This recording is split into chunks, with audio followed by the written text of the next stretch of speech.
guys, welcome back to my channel. I'm Jodie and I'm currently pregnant with my second child.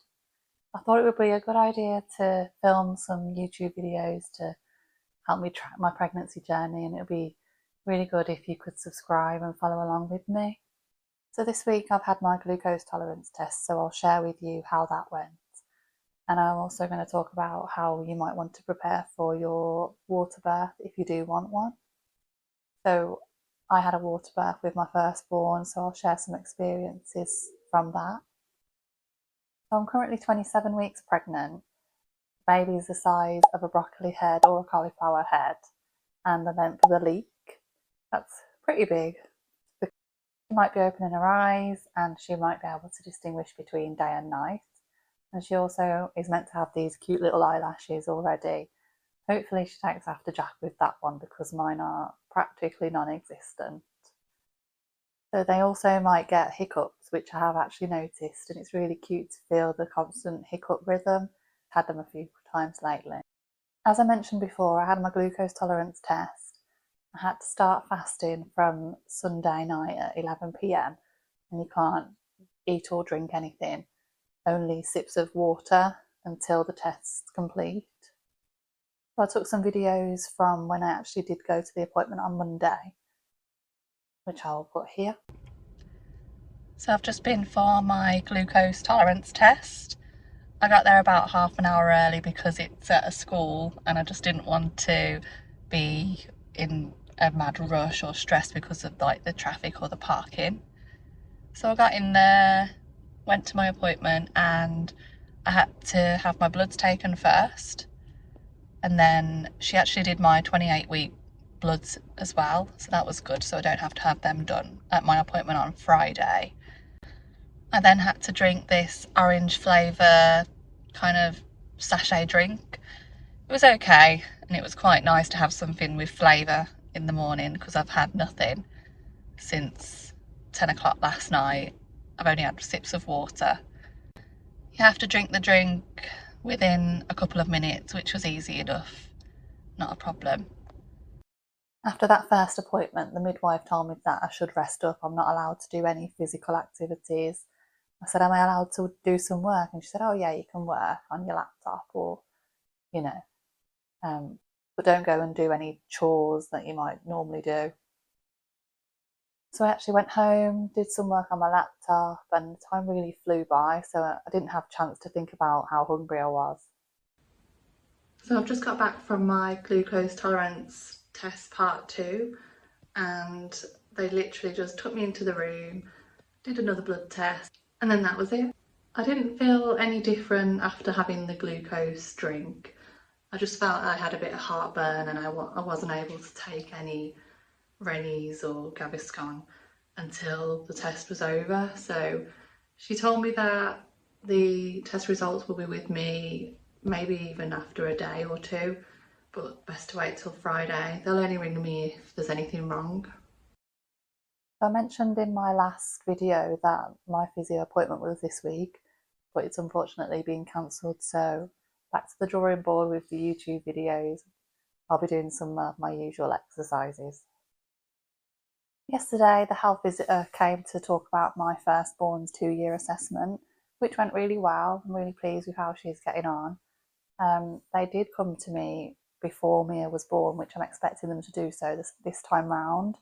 The letter initially said that they would be coming and having a look at where the baby's going to be sleeping, but the house was upside down. We didn't even have her bedroom sorted at all.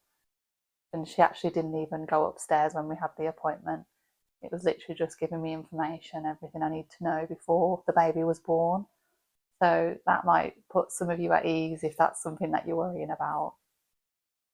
So as I mentioned before, my first birth was a planned water birth, and I thought I could give you a few tips on how you could plan for it if you wanted a water birth. So I think it's quite important to research where you are going to be giving birth because some hospitals don't have as many baths as others. The hospital I went to had 7 baths, so it was quite possible that I could have a water birth. However, some don't have as many. There's some that have 1, 2 or 3. So it's probably worth thinking you might not actually get the birth you want in the bath. So you want to check if a water birth is right for you. Some births are high risk and water births might not even be possible. However, some hospitals might have wireless monitoring equipment, so that might help you get the water birth you want. It's quite important to speak to your midwife about that though. So I wanted to set the mood when I had Mia. I didn't want the room to be bright and, hospital feeling. I wanted it to feel like home from home, so I bought myself some battery powered tea lights. And the hospital actually already had some battery powered candles dotted around the room and some fairy lights, which was quite a nice touch. I charged my AirPods thinking that I'll be listening to the music in the pool. However, I just decided to put the radio on, which was already at the hospital. I'm not sure what I want to do this time round, whether I want to set up my own playlist or take my own Bluetooth speaker. Yeah, it's still to be decided because music can really boost your mood. It might make me feel a lot less stressed in the moment. Something that annoyed me was having to get in and out of the pool to go to the toilet because you have to keep on drinking and try and keep hydrated. But then you get out of the pool, it's colder than inside the pool. Gravity is pulling your belly down, and yeah, that's something to think about. Another thing is my partner was sat in front of my face most of the time, whereas after the birth he told me he actually wanted to see the baby come out. So perhaps talk to your partner ahead of time, put it on your birth plan where you want your partner to be, and then just let the midwives know. Make sure you stay hydrated and drink lots of water. Make sure your birth partner's making you drink a lot of water because it's just so important. That helps the baby come down. I was actually dehydrated and they ended up putting a cannula in to help me. And my partner almost fainted during that process. Oh, it's okay. I'm in the pool under so much pain. But you faint after I have a cannula in my arm. It was okay, but they removed the gas and air from me towards the end, which I really, really wanted, and I loved gas and air, and I can't wait to have gas and air this time round.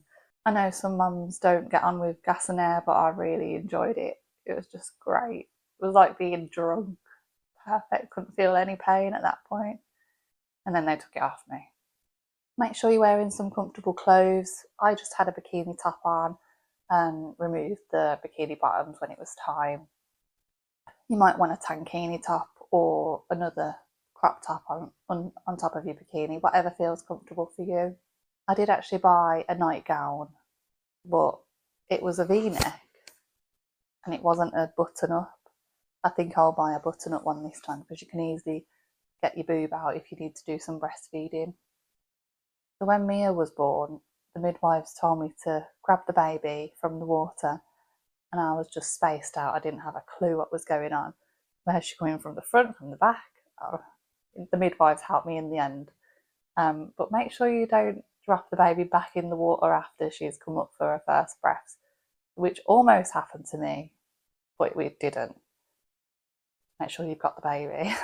So I really recommend the Positive Birth Company for breathing techniques and to give you loads of information before the birth. Birth doesn't have to be all the screaming and shouting that you've seen on the TV. My birth was a lot calmer and quieter than that, although the midwives were telling me to get angry with her and push the baby out. It's like just pushing. So breathing really helped me manage the pain, and had I not bought those courses from the Positive Birth Company, I wouldn't have had a clue what I was doing. I would have ended up on the bed, which is totally normal for some people. I would have ended up having an epidural. Again, totally okay if you want that. But after doing the research, water birth was the route I really wanted to go down. So here is my 27-week baby bump. She's really growing fast. I feel absolutely huge each week. I've got my 28-week midwife appointment next week, and I've got to take Mia with me because I've got no childcare. So I'll let you know how that goes. Luckily, they did my bloods at the glucose test, so she won't have to witness me having my bloods done. I don't know if you know, but for your second child, you don't have that many midwife appointments unless you're higher risk. I guess it's because you've been there, done that, got the t-shirt, got the baby. Okay, so that's the end of this video. If you want to continue following my journey, please like, subscribe, hit the notification bell so you don't miss out, and I'll see you next time.